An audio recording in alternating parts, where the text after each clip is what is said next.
She was rich, very rich. Love no longer interested her as a feeling. Marriage was a smart alliance, a comfortable structure. Her husband knew that. But he also knew something else. She was drawn to impossible things. Not shopping, freedom, a world without schedules, private jets, places you can't buy tickets to, a life where borders don't exist. She spoke about it calmly, like a dream even she hadn't rushed to fulfill. And one day, she got bored. Everything felt too safe, too predictable. She wanted to know if the man beside her was still alive inside.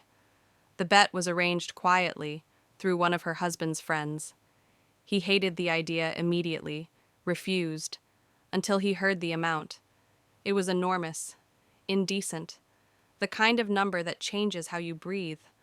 And suddenly, he saw a chance, not to win money, but to surprise her, to prove he could do it too, that he could earn something huge on his own and give her that world she dreamed about, to stand next to her not as an accessory to her success, but as a man.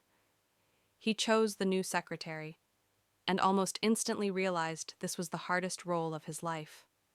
Lying hurt, smiling was exhausting, kissing without wanting to felt cruel, compliments stuck in his throat.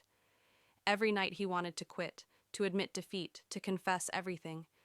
But he kept going, because it was a game, because he'd gone too far, because he was already acting in someone else's script. She watched, in silence, and at some point she knew. Tonight was the point of no return.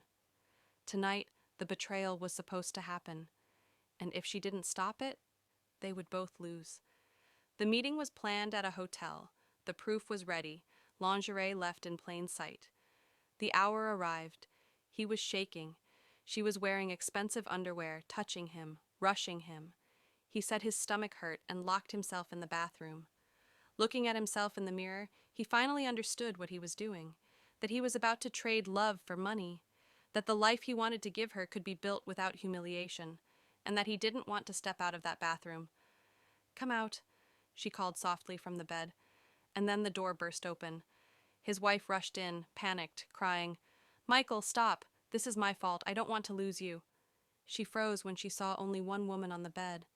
He stepped out of the bathroom, shocked, angry, broken. Then he pulled her into an embrace. "You're an idiot," he said quietly. "But you dragged me into this and saved me from it. I wanted to make you happy, and it hurts that you were willing to gamble with my feelings." She cried on the floor. He was already walking toward the door, then stopped. "I'm not innocent either," he said. "Maybe we deserve each other. The room is paid for. We need to talk, for real, about us, and what comes next." They didn't break up, because that night they stopped testing each other, and finally chose honesty. And sometimes that's what makes a union stronger.